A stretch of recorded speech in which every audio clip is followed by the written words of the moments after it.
entire thing. Copy the entire thing. At once? No. Yeah, at once. No, I think it's separate. No, it's at once. Let's copy the entire thing.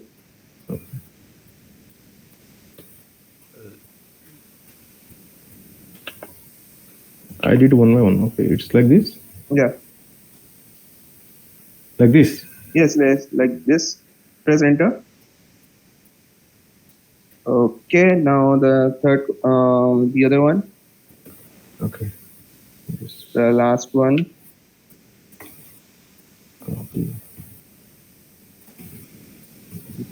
Pretty sure you made some. Press enter. Copy this SSH. Yeah, now copy this SSH key. Copy this SSH key.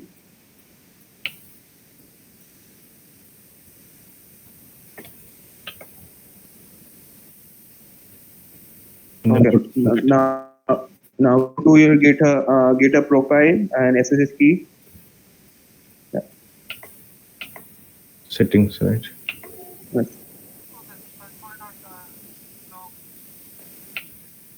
Okay. New SSH key. New SSH. Okay. Title is just write new. Just write new. And paste it over.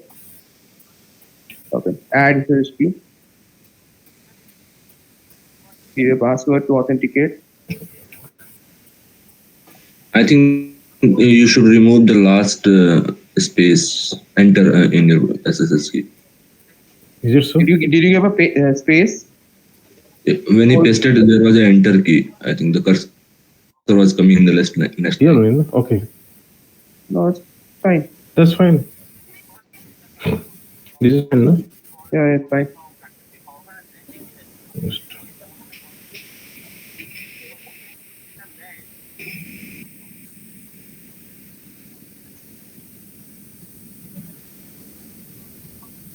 look at the sided Now refresh.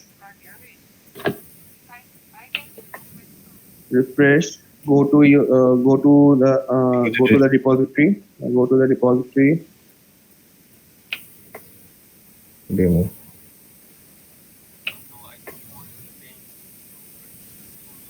I have to put a bit in the quote, as you say, right?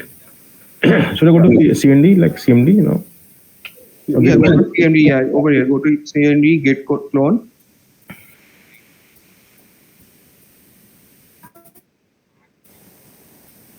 Now enter. Press enter. See what happens. Same. What is your username for this?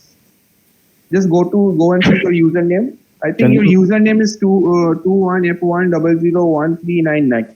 Yeah, correct.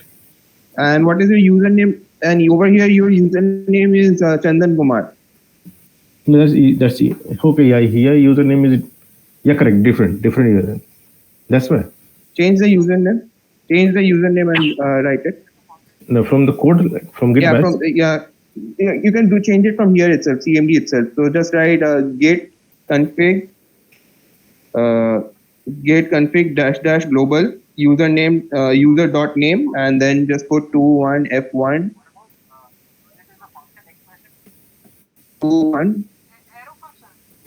F1, yeah. Press enter. Now do git clone. Just press the up arrow. Up arrow. Again up. Yeah. Press enter. Do you need to restart this CMD? Just restart it. Yeah.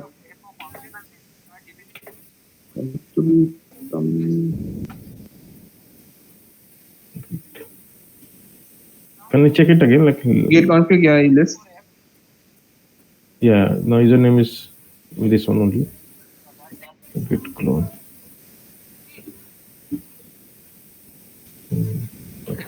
Windows V, just type Windows V. Windows V. Yeah, Windows V. Windows symbol and V. Yeah. Like this. Okay, it's not turned on. Just turn it on. Yeah. Now paste it. Click on it. Okay.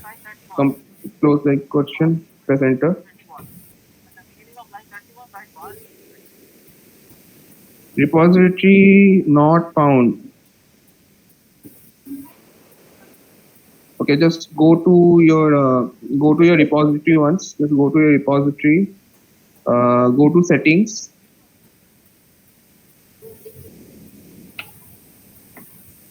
Okay. Go up, go up, go up, go up. Repository name, different branch. Can you please close this chat window? Yeah, just close it. Close it. Okay. Collaborators. Just write. Just click on collaborators. Only those who have access to this. Don't write add people. Okay. Do one thing. Just add people. Just click on add people and add me. SH, like what is SA dash N98. Just add me to it. I will try it from my side. this one? S. No, not that. N98. N98. N98.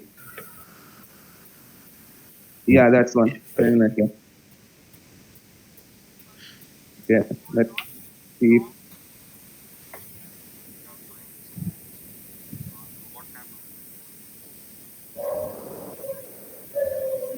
You send me a request? Yeah.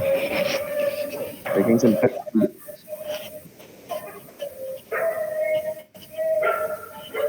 Yeah.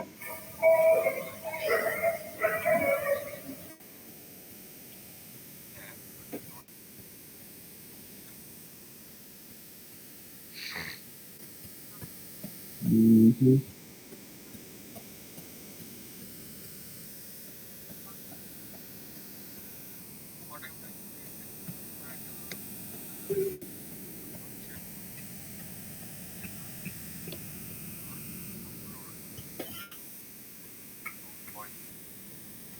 Yeah, it worked for me. Okay. I was able to clone it. I think you have made some very fatal mistakes in your GitHub setup. Git. GitHub setup. I think this one drive might have created some issue.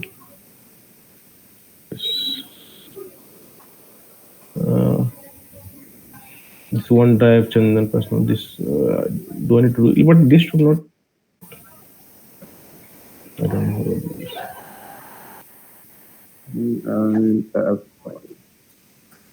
So why are you having this problem?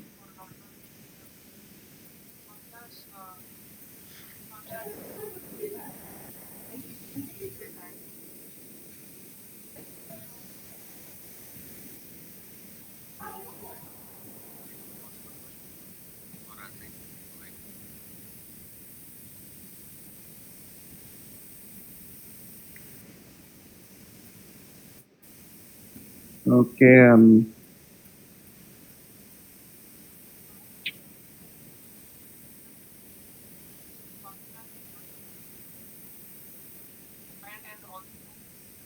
I was able to clone it. I don't know why you were not able to clone it. Do I try in some different folders like a drive, different drive, D drive? Hold on.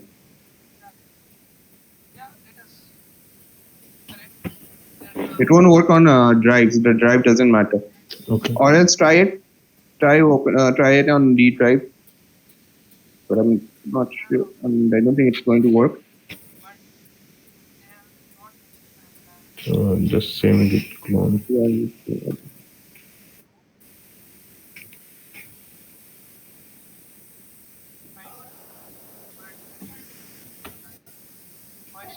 No, same issue. I think that drive doesn't matter.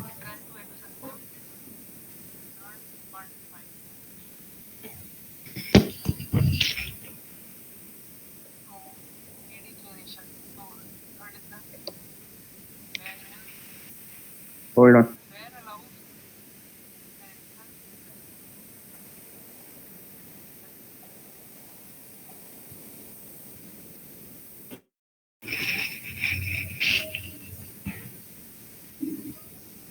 Okay, can you go to your GitHub repository and check the email?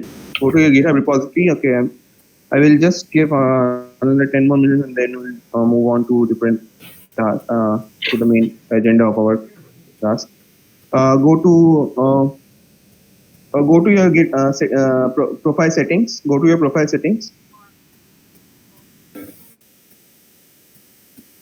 Yeah, go to left side. See if there is emails. Go left side email. Yeah, primary email is go up, go up, go up.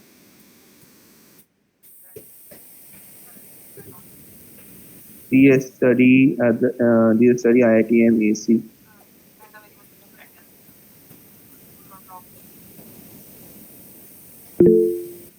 Should I add more? Yeah, Lakshmi. Yeah, tell me.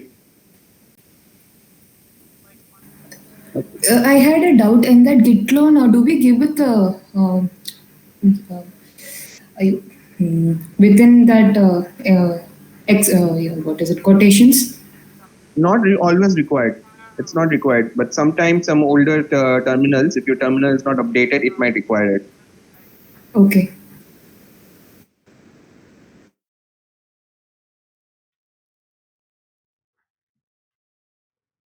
Config again.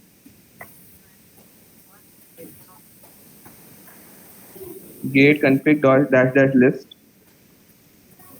See if the email is matching or not. See if the email is matching. Study 21F1001399. Rest is ds.study.iit. That's it's matching. I see. go up, go up. It's matching. What was the email in your first in the first repository GitHub account that you made? It was CKP something. CKP SOP. Email also. Yeah, email also. Mm. If I log out from here and if I try with that one, No, that will not. That will not. That's not going to work over here. Can you send? Okay, it worked for me, so I think it's a problem with the Git setup. We'll do one thing: remove Git completely from your system and reinstall it. See if that fixes or not. Okay. So in the meantime, we will move on to the next.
Okay. Chandan, can you please stop sharing your screen? Yeah. Okay. Okay. So let's get started. So what we'll do is we'll first go to our repository, that is this Bootcamp repository. We'll open our repository, the Bootcamp repository. You can see we had env readme over here. We'll just write cmd. This is something that you have to do religiously every time you start working on your project, cmd, and then first we will activate the environment. So make sure that I am using env, but for you it's going to be might be different. Depends upon what is the name of your virtual environment. So make sure you know the name of this environment over here, environment folder. Yesterday, Wajida was using my env. So this .env will not work for her. She has to use ./my env. So if you have used some other name for your virtual environment, use that. So yeah, so this is how you activate your virtual environment. That is /your virtual environment name, then script, and then activate, and press enter. Okay, and then you just write code space dot, and this will open your virtual your code editor in this particular environment. Now I want you to notice something, that you can see that over here, source control, you can see that I have around 1,379 new updates. That is because if we go to our file explorer, you can see that this env file itself has a lot of files within it, because we installed Flask in it, so it has added a lot of files into it. Now here's the thing: we don't want to upload this env folder into our GitHub repository. We don't require it. If we go and see what is the size of this, if you can see it's 21 MB. We don't want but we don't have any code. So we don't want this env folder to be sent to our repository. So here what we'll do is we'll create two new files. So one file is going to be, not here, outside. So one file name is going to be, where am I?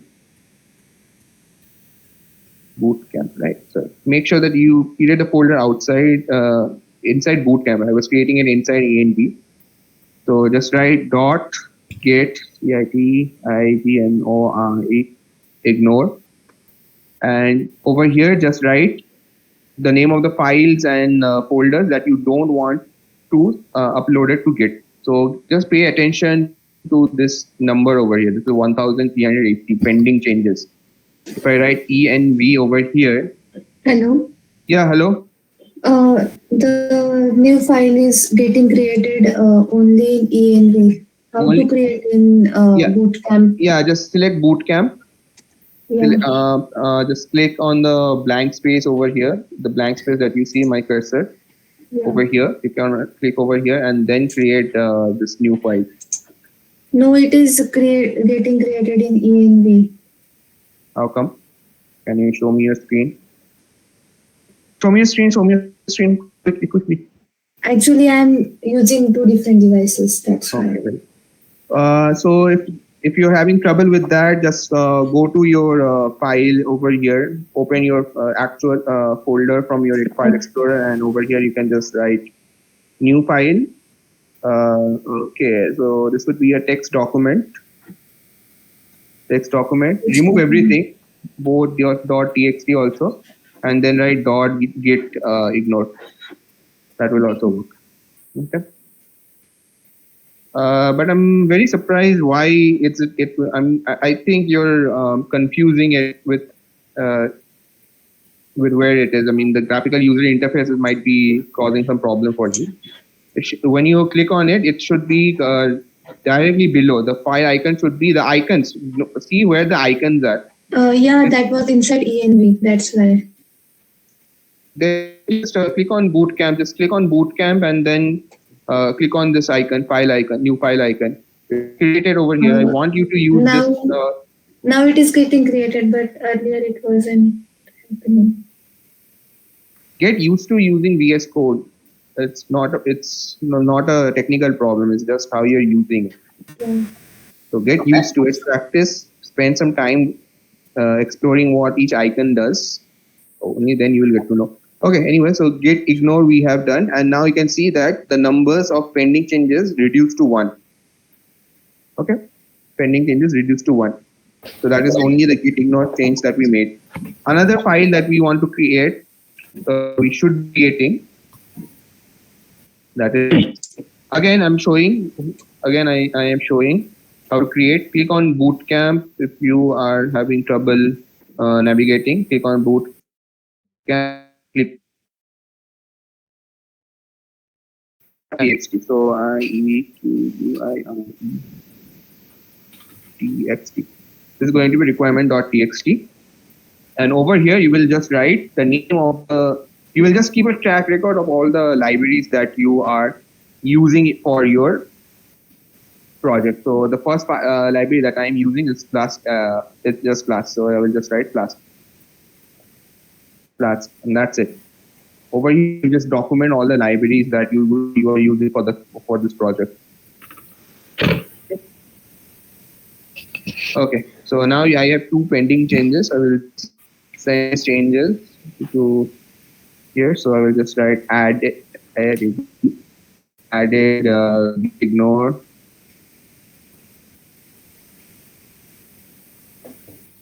added get ignore and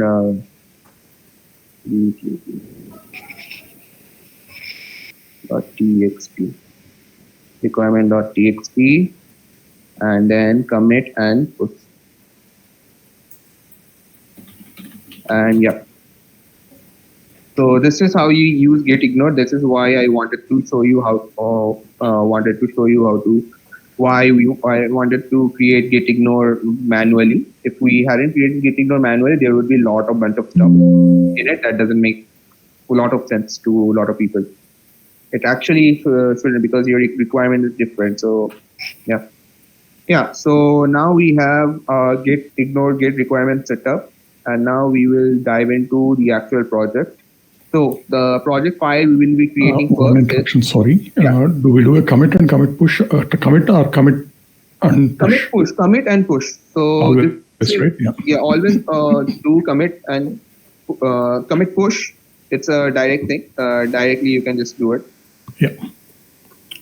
Shania, actually, when I'm trying with the other email ID, it's working everything fine. Yeah, that's what I'm saying, because when that email ID something, there must be some problem with the cache or something with your GitHub account. It doesn't matter. I mean, I didn't get any mail from IITM saying that students should be using their IITM ID for you Git. Okay. Okay. I didn't get any such type of notification. I guess you can add your IITM email in the secondary email of GitHub. Yeah. That you can do. Fine. I think then it's working. Then everything is fine. Okay. Okay. So what else was where was it? Oh yeah. So now we'll dive into our actual Python code. So before we dive into Python code, I will just show you how to set up a Flask server and host a website. I don't think we will be able to cover much. We have only 1 more hour left. Okay. So now let's create a new Python. Though this is going to be our Python file. So we'll just name it as main.py. So the naming convention can be different. It can be main.py, it can be app.py, whatever you like it, but it's better to keep it as main.py. Okay. So few things before we jump in. Hold on, just hold on everyone. I'm getting a call.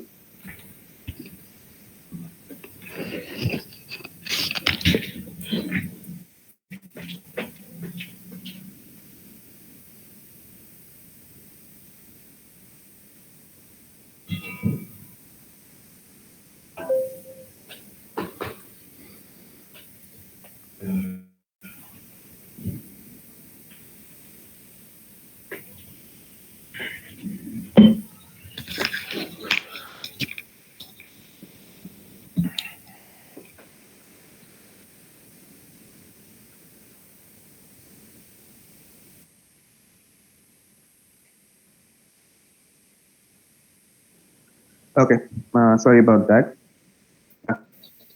So before we jump into Flask, I would like to discuss some of special variables or magic functions, or magic variables functions, whatever they like to call it in the Python community. I don't care. I just don't care what it is called. I just want to show you what these are. So the first thing that I want to show you is underscore name. Yeah, so you can see already Python has understood what it is.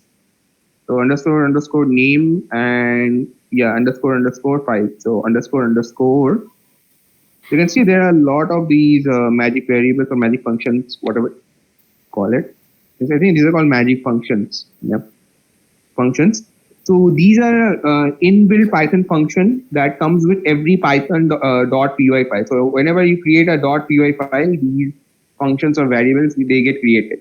Okay, so it's better to call it a variable. So if I write, let's say, so let's go one by one. So there are quite a few of them, as we saw.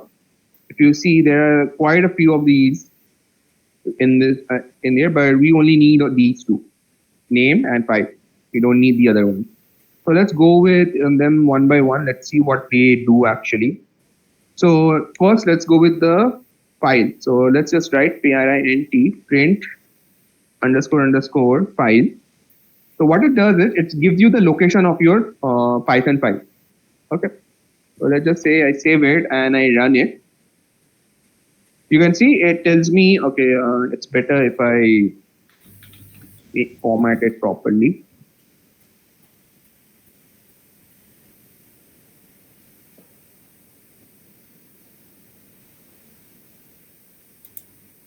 Okay, I don't know.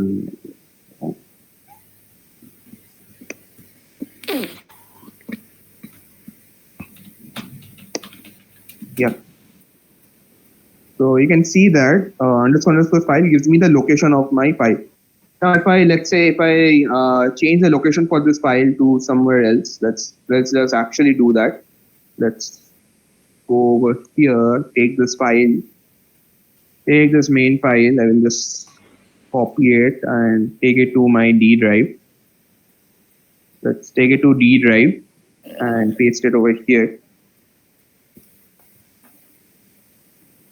Yeah, over here, and let's try to run it from here also. Okay, it will not run it. I think I can run it from some other. Okay, Python. Yeah, so this is another Python interpreter. Python interpreter is also not working. What the? Why? Okay, so Visual Studio Code. If I run it from here itself, yeah. So main.py. Now, if I run it now, you will see that it's going to tell me. Yeah, it's going to tell me that it's in the D drive. So basically, what does this variable do? It actually keeps a track of where this file is located at. So as you can see, when I took it from a previously it was in C drive, users, desktop, bootcamp folder. But then I took it out and I pasted in my D drive over here, and now this file now automatically understands where it is. So it basically gives you tells you where the file is located at. Okay. So now let's just go back over here. Okay, I think so it tracks that particular file all over the place, or even if you create a copy, it will start listing where it is. No. That particular file, it's like hooked to that particular file. It's physically linked to that main.py file. So if you create a copy and send it, so let's say if I make a copy of main.py file and put it in D drive, and I ran both of these files from their respective location, then the main.py file in the original file will say it's in C drive desktop. The copy will say it's in D drive. So it's physically linked. It just physically tells you. It just tells you where that's.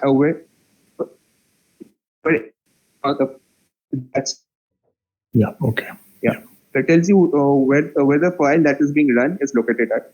Okay. So let's just take it back. Yeah. So yeah.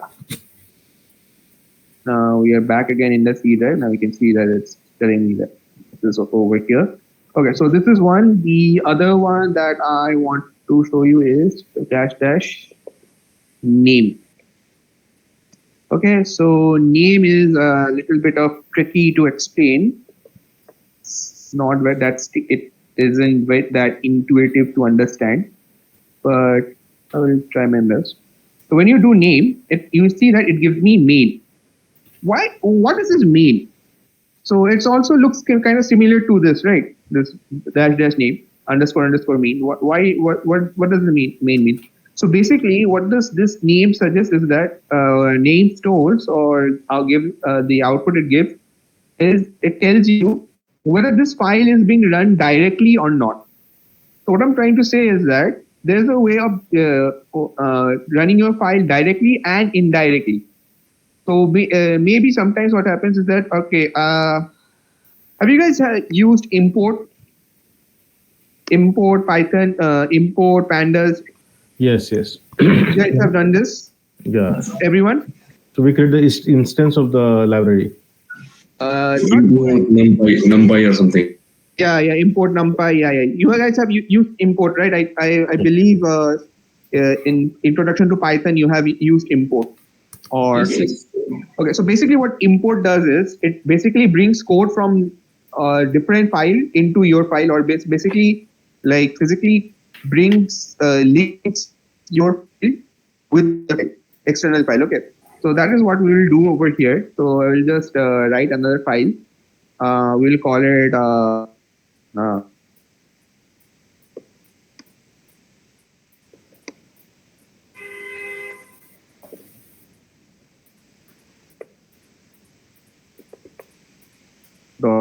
so this is the file name. We'll call it what the hell is name.py. Okay, and what we'll do is we'll import this main.py file. So we'll just say import import main. You don't have to specify .py because you can only import Python file. You can only import Python scripts. Okay, so import main.py, and over here, basically what it does, it brings all of these code into here. So it's basically like a zip form of this file. So let's say it has 3 lines, right? So all these 3 lines actually have been compressed into this one line over here. So now if I run this file, what the hell is name.py, you will see that name equal to, so this code will be run. So this file, so this main.py file is indirectly being run by this secondary file, the second file. So basically you can think of it as a wrapper around main.py file. So this particular file action, this what the hell is name.py file, it runs first and then it calls or it goes and tells that, hey, I want to run main.py file as well. So it's indirectly, so that main.py file is being run indirectly. So when you do that, you will see that main.py, this underscores will go away. And on the reason being is that our name of my file is main.py file. So now the name is not main, the name is now main, which doesn't make much sense. But let me just rename it.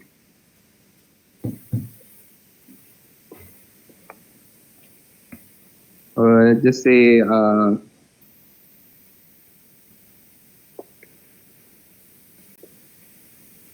hi there.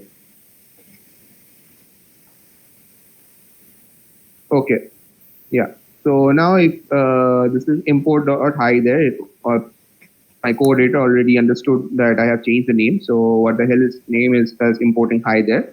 So main.py file name has changed to hi there. Now if I run it again, you will see that underscore name, this is giving me hi there. So you can see 3 outputs. One is main. When we ran the particular file directly, that is main.py file directly. So I close this, you can see when main.py file was ran directly, you are getting this underscore main. When I ran what the hell is name.py file, it's actually, the name is actually the name of the file that you're getting there. So right now it was name main, so it doesn't make much sense. But when it changes to hi there, it could now intuitively understand that whatever the name of this particular file or module was, that is the name it's giving it over here. Okay, it doesn't matter if you have it as hi over here also, it doesn't matter. It will always give you hi there because the file name is hi there. So yeah, so this is what this allows you to keep a track of whether this file is done directly or indirectly. So name helps you to understand or helps you to keep a track with whether this file is being run directly or indirectly. The meaning whether some other code is running this file or not. And this is actually a very good security feature. For example, let's say if I have this file, let's say this file has comment.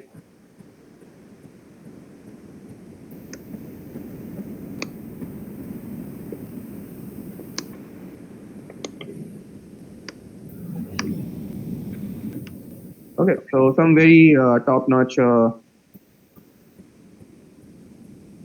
CIA level code is here. Very sensitive thing, and then there's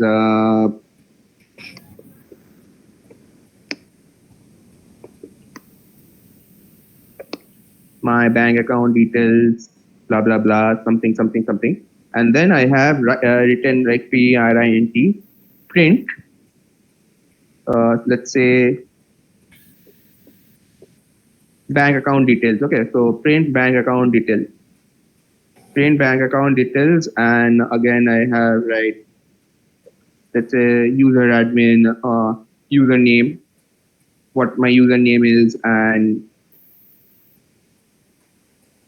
password. Okay, so username and password, all of these things.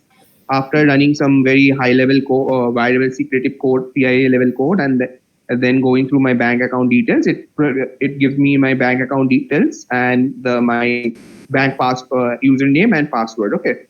So now if I run this code, if hi there.py file, I want to run this code because I'm the owner of this code. Hi there file. I'm the owner of this file. So if I can run it, no issue with that. I can run this file. I know I wrote something and I want to run it. So if I do that, it will give me my bank account details, username and password. Yes, because I know that I am running this file. I know that I am the owner of this file and I can run it. No issue with that. But now see what happens. Let's say some hacker got to know about this file and he wants to run it. He doesn't have this direct access to this code, but he can call it. He doesn't know. He can call this. He knows where this file is located at. Okay, so this is actually the URL. So this is actually the URL of where this file is located at. So right now, since they are both in the same directory, I can just write the name. But if they are in different directories, then you to actually specify like with backslash path, path to hide like this. Okay. So if let's say some hacker got to know where this file is located at. So now he just put the path name to this. Now he's running code. So what happens is that now he has some Python script. He also can access my bank account details. He doesn't have to have this code. He just needs to know where this code is actually located at. So it's located at usernames Bootcamp. So if he knows this, if he knows where this code is located at, he can run this code and he can get all the details about it. And that is very, very dangerous. Okay, so this code is not at all secure, but we can make this secure. How? By running this command that's saying if __ name is equal to main, only then you will print. Only then you will print bank account detail, username detail, and print and the password. And when is name equal to print? When this file is ran directly. If this file is not ran directly, this condition will never be fulfilled. Okay. So now let's say our hacker. So this is I added to my file. And now let's say the hacker got to know where this file is. Fine. You don't have access to the code, but you know where the file is. Fine. Go ahead. Have it. Now if the hacker runs the code, now see, he won't get anything. He won't get the username and password. Because now, because of this safety feature that I just added, this is a very good practice to add to your code, because you don't want your code to be ran by anyone. So anyone can just import your code and run it. You don't want that. Okay. So this is the use. This is why we where we use dash dash dot name equal to main. This is just a security feature, and it has also other benefits also, but we'll come to that one by one. Excuse me. Yeah. In that code, if it is main or that will come. Main or? Is it the main underscore main or underscore? Yeah. It's underscore main underscore. No, I'm asking. It should be the file name or main. Oh no. This is not the file. That is what I told you in the beginning. This main means this underscore main is an indication that it's running. It's being directly run. Okay. And if it is not being directly run, then this name is going to be the file name. Okay. So when you are what the hell when I'm running this code, name is going to be hi there.py. Okay, got it. Okay. So yeah. So let me just rename it to main again. On underscore main, in this case, in the other file will be what the hell is the name. Quality will not be reconciled. What you said, right? Yeah. Exactly. Okay.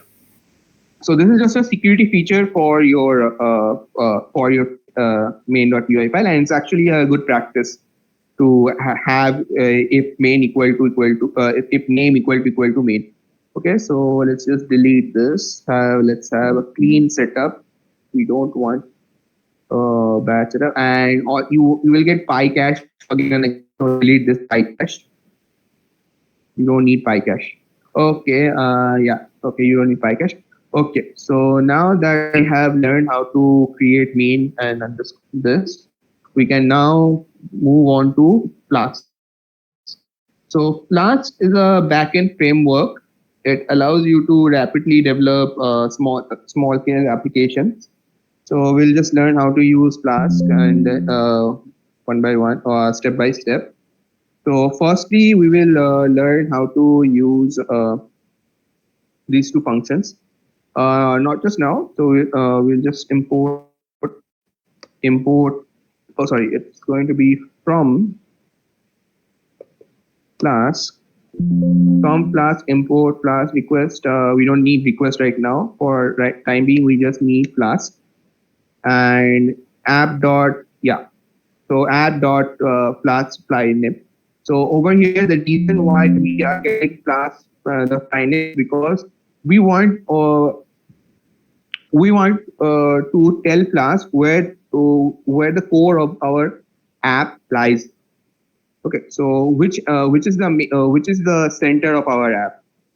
So this is how you tell it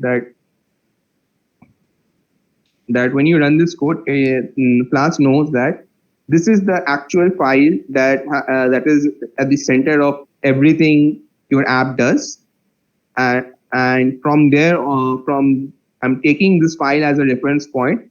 I will search your repository and do all the things. So we will having a lot of folders for, let's say, images, then for styling and all. So having this name over here. So when this name is equal to main, it knows that this file is the center of your app. And from here, taking this file as a reference, I will traverse the entire file structure and get to know where the other files are located at. And this is actually makes things easier. So app.file, okay, app.out, this you can, we don't need it right now. Or, we don't need it right now. We will just give it this. And then def home hello world, return hello world, and app run. So this is the small code to run a Flask server. So this is just to run your Flask, not to do anything fancy with it. Okay. Again, you can see that the safety feature is there, name is there. This is there too, so that Flask knows where it is, where it's located at, where the center or the core center of your app lies. And now you can press python.run. And yeah, now you can see that you have a URL. Follow the link. You can see you have a demo website running. Hello world. Okay. Now, before we actually host a website in it, and you guys can browse it on your phone as well, we need to understand what the hell this is. Does anyone know what this is? Has anyone used it before?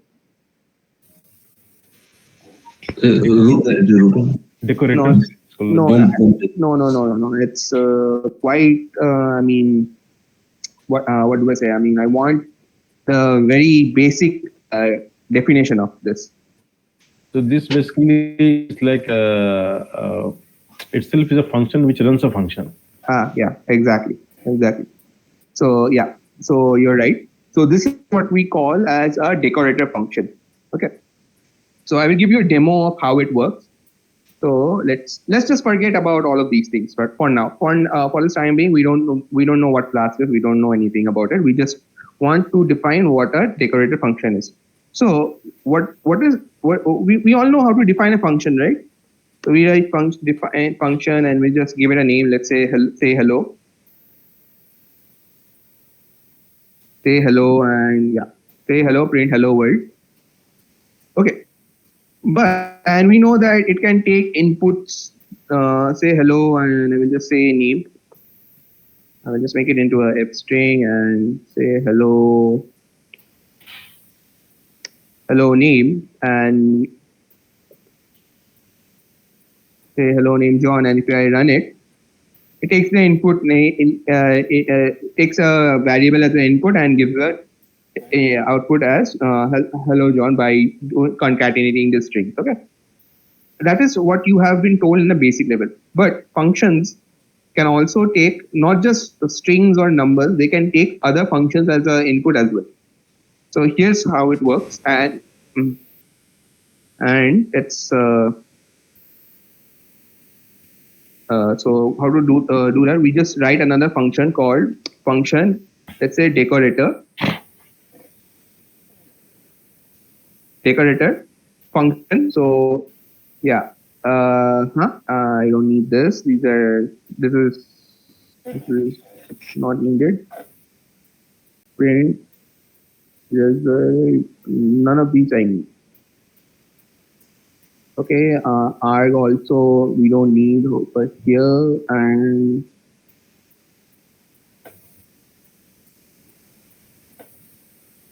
let's say hello name, right? So we'll just give this, we'll just hard code it and just press John over here.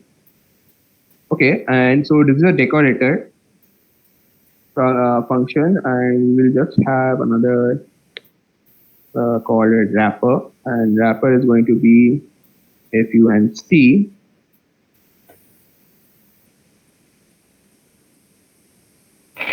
How this are appearing in your?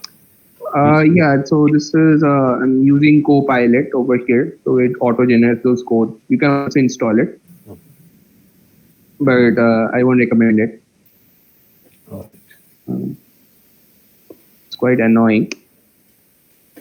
Okay, so decorator, and we'll just say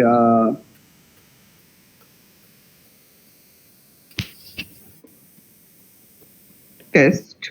We'll just give it as T, and before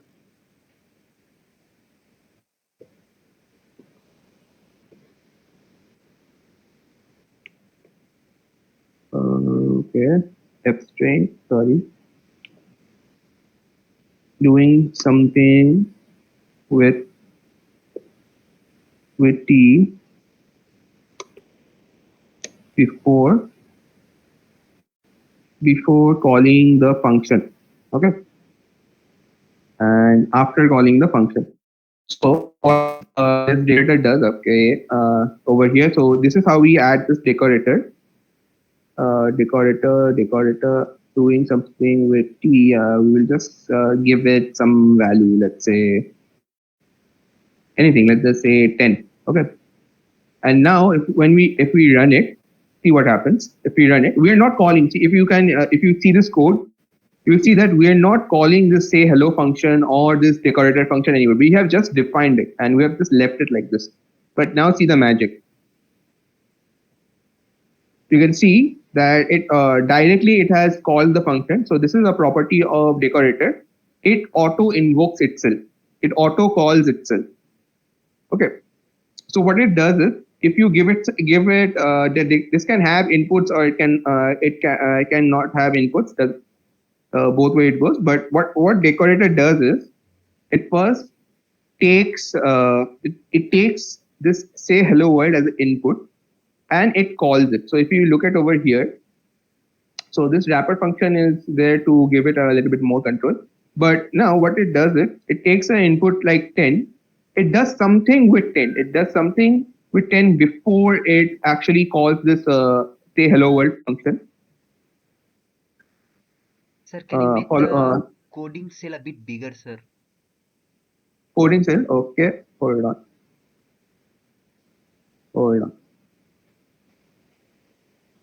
Too big, right? Is it okay? Yeah. Command we can do it. Command prompt a bit down. Command prompt I can't make it bigger. Like down. I'm saying down. So that we can see the code. Oh, okay. Okay. I hope it's okay now. Better, sir. Yeah. So what it does is, decorator function takes this hello world function as the input and it takes 10 as the input as well, and it does something with t. It does something before calling this function, so hello world function with t. It may or may not pass that output to the function, and then after it has called the function, it runs. It does something after doing the function. It can be anything, and then it returns this wrapper function. So it calls the wrapper function to do it, and then it gives you this output. So doing something with 10 before calling, before function call, and then it calls the function, and then after calling the function, it does something, and then it stops. And this is how you use a decorator function, and this is what we are using over here as well. So again, if I just paste it over here, this Flask over here, this is also same thing what we're doing. Only thing is that this route is a decorator function, and this route decorator function is actually a part of this app object, and it takes a string as an input and this hello world as an input, and it just goes with it. So basically what it does is, what this app.route does is, it's a high level view of it. It actually takes the string acts as a URL. Okay, the string acts as a URL for your website, and or a key or a unique identifier to run this particular function in your website. So basically what this, okay, let's just remove all of these. I hope you got an understanding of what this function does. Is everyone clear with the working of this function? Okay, yes. I was hoping someone would have doubt. Yes, tell me. Hello? Oh, I raised hand because I understood. Oh, okay. So what about the others? Those who understood the concept, please raise your hand.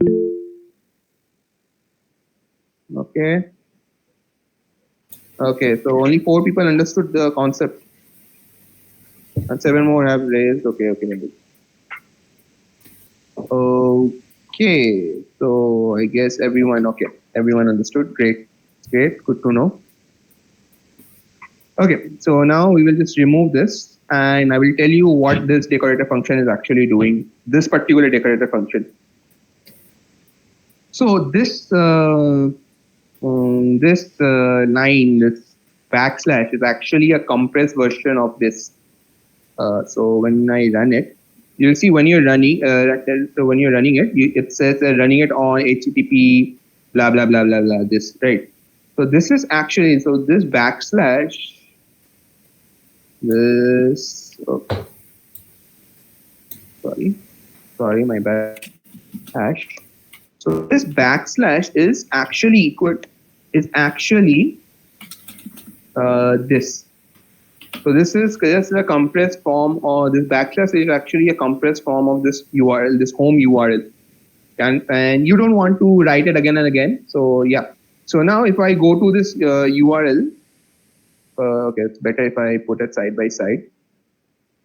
Yeah. So you can see that this URL is over here. So basically what happens is that this app.route takes a string, that string which is a compressed form of this. So it's basically taking this backslash and assigns this value to it, class assigns this value to this particular backslash. And it tells it what it does is that it tells it this app.route, when you're doing it this run, it listens to your browser. It listens to the input that you are putting it in this URL bar over here, or search bar over here. It's actually a URL bar, not an address bar, not a search bar. Search bar over here. It listens to the input, and when it sees this backslash URL, this is the URL you're giving it. Yeah, hold on. Oh, yeah. Okay, let me just close this. Yeah, it's quite annoying. So basically, what it does is, when it gets this backslash, what it does is, it actually runs. It gets the backslash. It listens, and then it invokes. It runs the backslash. It goes to this route where declarator function, which has this backslash as or this URL as its input, and then it says, okay, I got this, so that means I should run this hello world function. It runs the hello world function, and then it sends whatever the output of this hello world function is. It returns it to the browser. So that is what was happening before, right? So you saw that do something before the function call, then run the function, then do something after the function. This is what is actually happening. So what is doing before running this hello world function? It's assigning this URL to this hello world function. So it's connecting this URL to this hello world function. And once you hit that URL and it says that, okay, I will start listening to the browser. I will start observing what, ouch. Okay, I should reduce the volume. That was quite painful. Okay, yeah. I have a question. Yeah. Yeah. So if I don't give that backslash, how will it react? If you don't give a backslash, so when you have this type of questions, always do that, apply it, break your code, run it, and you will see you will get an error. See, value error you're getting. You must start with a backslash. It will not work because it needs to know where to start. It needs to know what is the home URL is. So this is actually a home URL. So better name for this this function would be home. And then you can restart it. Okay, so sorry, my server is not running. Restart it, and yeah, and you can see that this is the one. Okay. Sorry, Saranya, for the disturbance. Yeah, it's fine. Happy. I'm having one doubt only. And this app.run, we need to define in the last. Yes. Defining this roots and everything. Then only yes. Because this is because after you have what happening is that after you have set your rules, after you have set up your app, only then you will want to run it, right? Okay. You understand what I'm trying to say? Yes, means we have to make sure once the form become bigger and bigger, this should be in the last only, right? Yeah. So yeah, that's actually a good point that you have mentioned. So I will tell you what I did right and what I did wrong in my MAD1 and MAD2 projects. So okay, I will just show you my MAD1 project, which was okay. I mean, I got the full marks I wanted, but for a practical point of view, it was horrible. The code was horrible. Hold on. Let me just show you the code if I have it. Yeah, project final. Yeah, so this is actually a very as well. So it was a very bad. So you can see, if you look at the code over here, so this is a overview of the code. You can see how messed up it is. You have to read a lot to understand what this code actually does.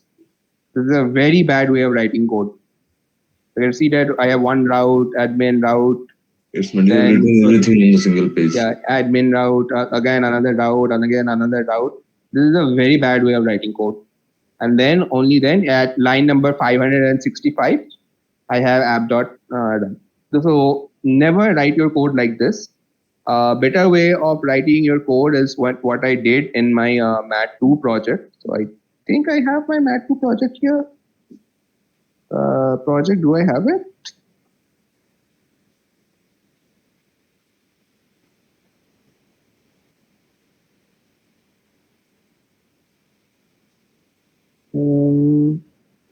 No, this is not my Mat2 project. Okay. Okay, I have it in my GitHub repository, so I will just show it to you in my GitHub repository. Okay, this is demo repository. One line. Yeah, now this is Bootcamp. This is what we started right now.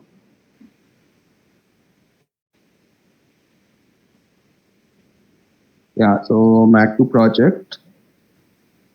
So you can see that there are quite a files instances started working on Celery, static, templates. You can see I have main.py file. So if I go to this main.py file, you can see it's much more structured now. So I mean, it was a much bigger project, but it was much more structured compared to the other one. So if you compare to the entire code, so this was main.py, then I have data for a database, I have a different file as well. So for example, application for logic is over here. So for APIs, I have a different file.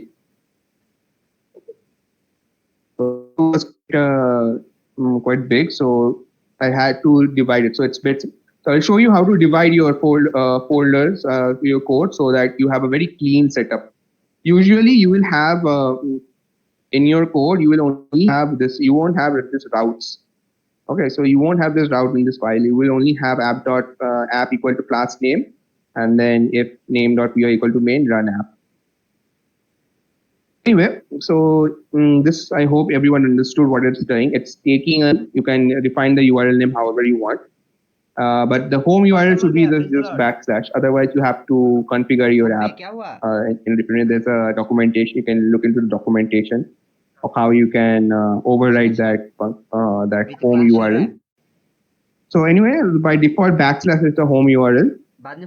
So run.html, it links this URL to this first this function. Then it starts listening to the inputs. When it gets this in on the browser, when it sees that the input is this, it invokes this home URL. Or it invokes this function home. It runs this function home, and once the function home is done running, it collects whatever output that has generated, and it goes back again to the browser. So okay, I think it's browser and displays and dumps that the output onto the browser. So that is what it's doing. This decorative function is doing it. It's listening and it's dumping to the browser. Okay, so it connects your browser to your code, this app.route. Okay, and so the next thing that I want to show you is what was it? Yeah, how to run this entire code. So right now, if you run this code and paste this URL in your phone's browser, you won't be getting anything. Because it's running locally. This browser is running. It's not even on a network. So to put it on your network, to see a website being run on your folder on your phone, we have to do something. We'll call it as host. So host equal to debugging true, and yeah. So this we'll just name it as 0.0.0.0. So I think another 0 is there, right? Okay, how many is it? 1, 2, 3, 4, 5. 4. So yeah. Yeah. So now if you go to, you will be getting now two URLs. One is this, the default one that was 127, which is the local host. And this is the network host. So 192.198.1 and 47 dot 5000. So don't worry, you if you type this, you won't get to see my website. But if you take this, the second URL, and put it in your phone, and if you are connected to the same network, that is the same Wi-Fi network, you will get to see whatever HTML code you have generated. It's gonna go. It will display it on your phone. So we'll take that. We'll actually host a website over here. So let's make things interesting. Let's make it a demo over here. Let's make things interesting, and let's actually host a website. So to host a website, what you need to do is you need to put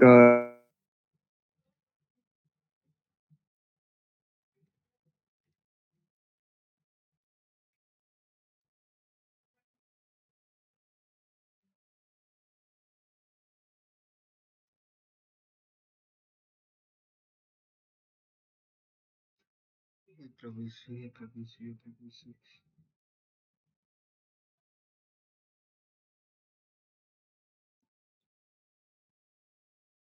Hey Suraja, help the sinner, hey Lord.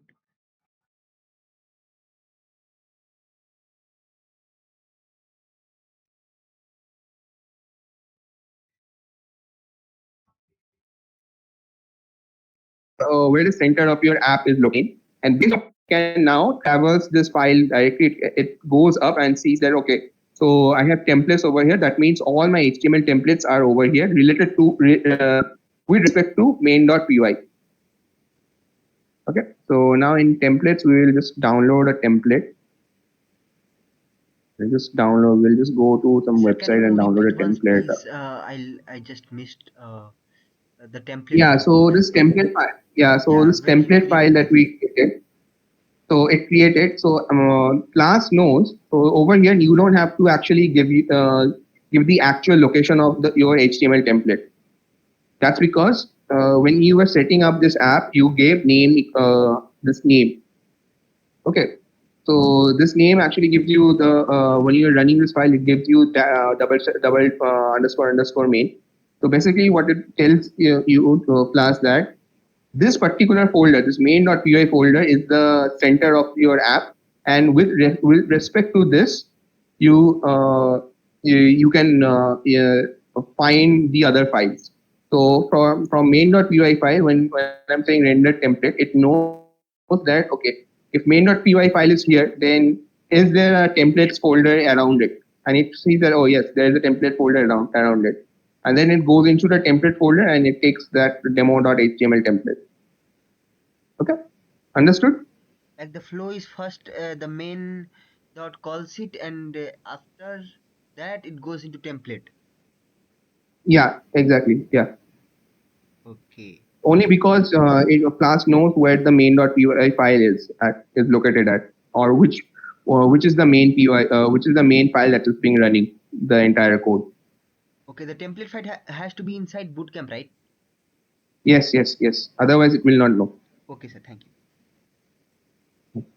That's what I'm saying. Class itself has a idea, has a image of a file structure which it goes and refers to when you are calling something. So when you so it's like a map. So you have to first tell class where you are at, and based upon where you are at, it actually looks into the map and sees where the other things are at. Okay. So yeah, so let's go and download a HTML template. So W3 HTML templates. Yeah, W3 CSS templates. Okay, let's see. HTML. Like, I want a very basic HTML template. Demo. Okay, this is Let's go with this template. Try it out. Okay, yeah, this is great. So I will just copy this entire template. Control C. Sorry, Control A, Control C. Control C. So, yeah, sorry. Thanks.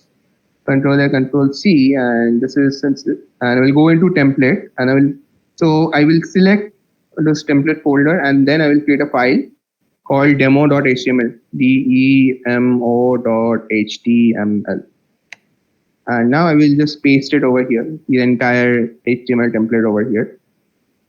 I will delete this and I will run it. So everything looks okay. And yeah, I'll just close this so that you know that that website has been closed. And yeah, so hello world we are here at. Now you can reload it. You can see that this website is being hosted. The reason you're not getting these images is because there's a link issue there might be. So, but still you can see that this is a actual web with home, brand, tour, contact, and more merchandise, and all of these things are there. Yeah, so you can see this. It's a functional website. So we are hosting a website, and you can actually observe this web on your phone as well.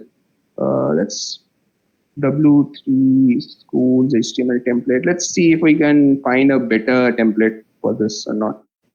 So this one didn't work.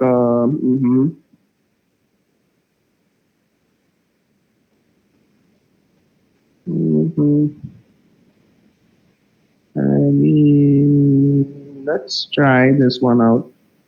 I think none of them will work because of this HREF W3 schools. These things will not work, I guess. But let's just try. Let's have go back, reload. Yeah, it will not work because it's all those photos are actually not. Photo must be in the Bootcamp folder itself, right? As a file. Yeah, I think the photos are proprietary, so they are not sending those photos. Anyway, you got an idea. Okay, this will be a good one. This will be a good one. This is a very take-only text test.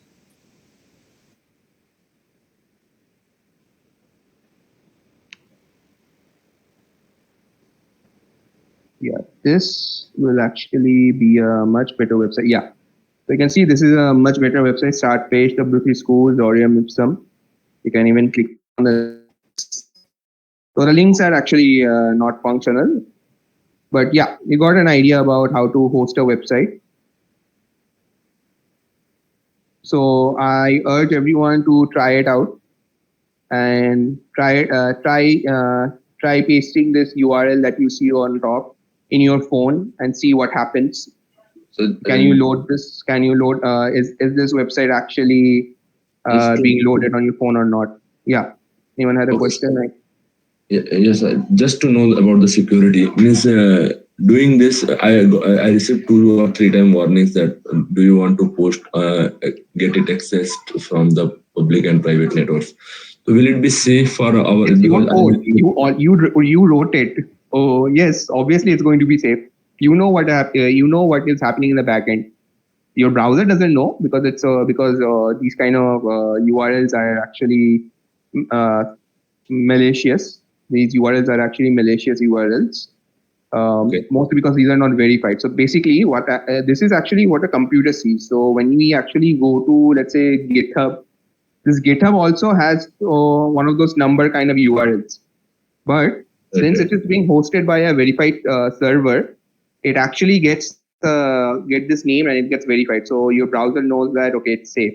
But since you are putting a number like that, it knows that it's not safe. It might be something malicious, and not all browsers give you that warning. Some browsers just let you have it. You can see that my browser, if I paste it over here, my browser is not going to give me that warning. No.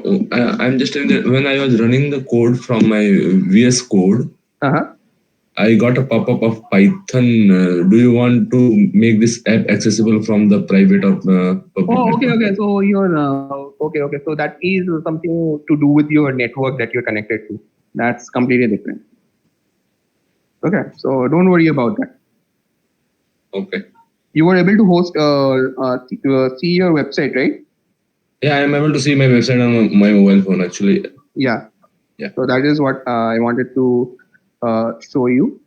And this is a very good website. This is a really good website to get resources from and learn from actually. So do go check W3 schools out. You will learn a lot from here. Okay, so they have SQL, they have Python, they have JavaScript, uh, Bootstrap. Also, go and check Bootstrap also because you will be needing Bootstrap. So it has everything. So we can take any templates from Bootstrap also, right? Yeah. Anything you could template. There is no bar. Okay. Even the top-notch companies, they also just take samples from the website. That's why I've sent you a link, right? UI Word. So For our project, can we download these templates? Like, yeah. Sure. Go ahead, do it. So UI Verse, this has free to use assets. So you have buttons, you have checkbox, so on whatnot. 100% free for personal and commercial use. So you can see it personal and commercial use. No one can tell you that no, you can't use it. Of course, you can use them. no, for this The website is- our actual project, this Madon project. What? For Madon project, can we use these things? Yeah. You can. So you can see that you have the code over here for messages and all. You have code. You can use it. But don't take something very fancy because a lot of things that you don't know yet, like SVG. What is SVG? You don't know that yet. So yeah, keep your code simple. Don't try to make things very complicated. Yeah. For now, just stick to simple things and then build upon them one by one, slowly. Yes, they will ask tough questions in the Viva. Simpler the project, easy to explain.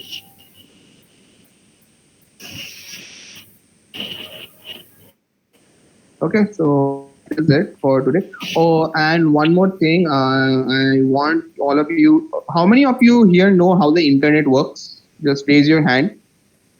Okay, 1 second. Before you raise your hand, just give me 1 second. Let me just stop. Hold on. Let me stop sharing my screen. Yeah, now you guys can tell me. How many of you guys know how the internet works? Is there a possibility for in-between state, or is it 0 and 1 only? Because I know some portion of it, not all of it. And I want to know like the entire thing. How did it get started? What was the history behind the internet and how it all originated? Yeah, so everything. internet I think originated in the CERN actually. Okay. European Center for Nuclear Research for their own communication. It spread to universities, I think. Mm-hmm. And they developed the LAN, I think, first of all, and then the same physical cable is running across the world. I think the last mile is only the non-physical thing. Rest is physical. Yes. So for those who don't know how it works, I want you to go through this. So this is your homework for Saturday and Sunday. It's not a homework. It's a documentary. Okay. So I will giving you guys 2 videos to watch. Really amazing videos. So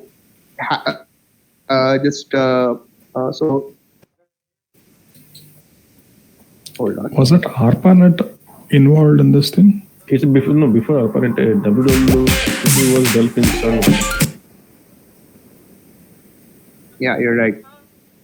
So ARPANET and all these were just primitive version of the internet. It was So these are the 2 videos I want all of you to go through during this weekends.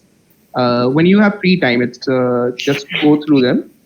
Have a big bowl of popcorn and just So or Coca-Cola, whatever snacks you like, and just go through this video, two videos as a think of it as a documentary. Just watch them as if you were watching a documentary. You will get to know, understand how the internet works, and it will this code and the servers, the terminology that I will be using, that will make much more sense.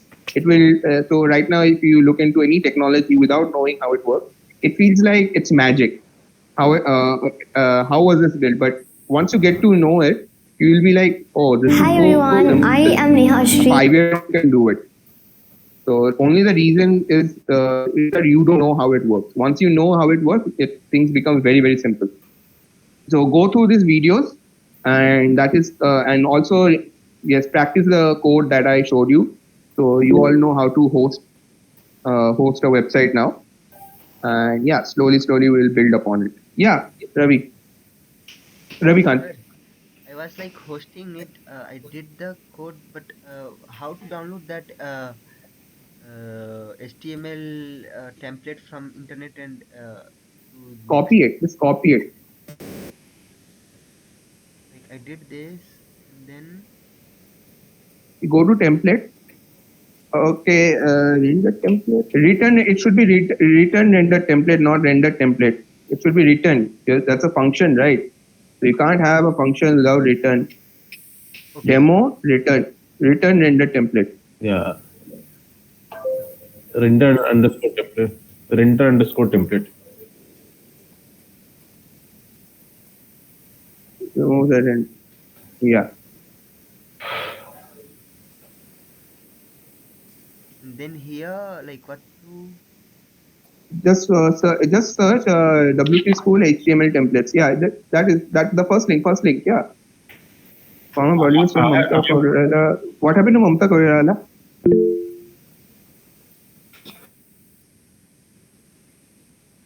What happened to her? I'm interested in knowing. Okay, go down and pick any of those templates. So click on try it yourself.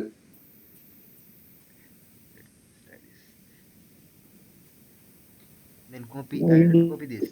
Yeah, copy this. Yeah, copy this entire code. Control A, Control A. You could have just press Control A and then Control C. Certainly, I have one query actually. Like, Yeah.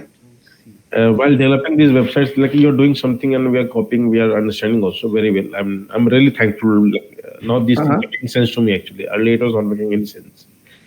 My question is like, if before we develop any website, like what is the entire sequence of event? Like how as a developer I will know that okay, first I have to do this, then only like next step. Like, Yeah, that's why this bootcamp exists, to make you understand how step by step it goes. So we are going by sequence only, like the right. Yeah, we are going sequence by sequence. For today, I wanted you all to appreciate that Flask backend code. Yeah. Okay. So that's why I showed you everything. I broke down everything, that what does the @app.route does. What does it exactly mean? What does that underscore name and underscore file, those things mean? So we're going step by step, and just wanted to make things interesting. I wanted you to actually host a website on your home network and show it to everyone. Sir, how to So now you know. You just run your main.py file. And also one more query, like regarding Python. Yeah. How much Python I need to know, because I learned it, of course, but it's like long. Yes, that's the thing. It's quite a huge jump from running Python loops to this. But don't worry, it's going to be only Python, just Python loops and Python. Yeah, because you will see that it's very repetitive. So once you have created one route, right? Okay. You will understand that the entire project is just repeating the same thing again and again. And how different is app? It's going to be app.route. Yeah. How different is Mat 2 compared to Mat 1? Like yes. So this is a mistake that I did in my time also, by taking both Mat 1 and Mat 2 projects in the same term. So since you are saying that this is your first time coding, you're not from a coding background. No, I did coding during this course. Yes, always allow. Yeah, yeah. During this course only, like when I was doing this Mat 1 theory, Mat 2 theory, and before that Python and all. So those things I did, and I think I did really well. So I was able to code easily that time when I was learning. Mm-hmm. Difficulty came from the, of course, Java. I was very difficult, not so. Everyone has problem with Java. So I somehow passed that Java. Yeah. I finished the entire course in the shortest time. In September 2022, I Yeah. finished. So you don't need to know anything about Java first of all. Okay, so even for Mat 2 also. Yeah, Mat 2 also. You don't know Java for your entire life. You don't need Java. That's great. Okay. I was so Forget about Java. You got your results for Java. yeah. Yeah. Forget about it. Forget that Java that language even exists. That's great. So only two languages you need to know in your entire software journey. That is Python and C++. Okay. Okay. And if you are sticking to if you are going into data science, Yeah. only Python and SQL. You do not need any other language. Okay. And if you are going into the software development side, C++. That's it. Okay. Forget about Java. Java has no use.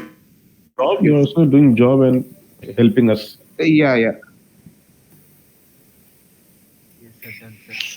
Sir, how should we implement this in our project, sir? Implement what? The website? Yeah, no, suppose for our project we have to make a Quizmaster website. Yeah. So how to begin? Okay. Yeah. So that's the thing. So we will be making a movie ticket booking app. We will not be doing that. That thing is for you to do. We are not allowed to help you with the functionalities and all. That is something that you have to think and do. But what I will be doing is I will be teaching you guys how to look into some existing examples and breaking them down and re-implementing it. So what I suggest is, okay. So let's just say, okay. What I suggest is you go and search for Quizmaster apps. Okay. So what is it? This term's project is what? Quizmaster, yeah, Quizmaster. Yes, Quizmaster app website. Quizmaster. Quizmaster. Quiz. I think. Okay. Ravi one. I think. Ravi Chetai, right? Ravi Chetai. Yeah. I think your problem statement is same as before, right? No, it changed. Mat 1 will change for everyone. Mat 2 remains same for two terms. Oh, okay. So quiz master, Quiz, not quizzes, just Quizmaster. quiz master websites. App, you can add app. Free quiz maker website. So this is free quiz master AI powered quiz master hyper right. Okay. Let's see. Okay, these are very fancy. High level I websites. find most difficulty in this, setting up the DB models, like how to Yes. and all those things. Yeah. So Exactly these how are, to know, like what to create and why to create. Like sometimes I have confusion, like reading the problem statement, how we can directly understand. Okay, this is what we need actually. okay. So you can see code with faraz.com. So this guy has actually an entire documentation of how to build it, project intro and all. You can share this link also in the chat. Yeah, sure. Link. So you can see these, get an idea of how to do it. I want to show you some websites. Quiz using HTML, JavaScript, source code, torque. Okay, cancel. Does it have a demo? I want to see if it has a demo or not. They didn't provide a demo.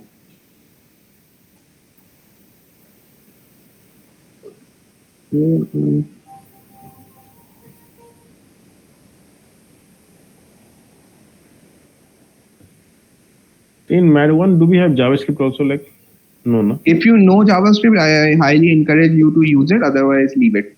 No. Okay, so in YouTube, you can find there are a lot of Quizmaster apps using JavaScript and quiz website. So create a Quizmaster app. So you don't do it to help in directly in making Quizmaster, but just guide us, like Yeah, that is what I'm here for. I will be teaching you all of these things. Yes, sir. So there are quite a few examples. Just Google. I'm seeing there are quite a few examples with Quizmaster web app. Just go and see them. See how, if you can understand the code or not. Yeah, we will. I will show you how to build a website from scratch. So don't worry about that. And one more thing, like just for my own knowledge, like anyone knows if they can answer, like how many terms are left for me to do the math? Let's say math 2 I have taken this time also, but I don't think that I will be able to finish this term. It will take at least more time. So Chandan, I would highly suggest that you focus on Mad 1 first and the Mad 2 theory part. Okay. Correct. Because doing Mad 2 project along with Mad 1 project for someone who has never built or has worked in coding before. Are you from a coding background? No, I never used. Yeah, so that's why. So it becomes very scary. I wouldn't say hard, but it's for beginners. It's very scary to do that, and Correct. it's quite of a lot of knowledge at once. Yeah, right. That's Okay. useful. Yeah, I will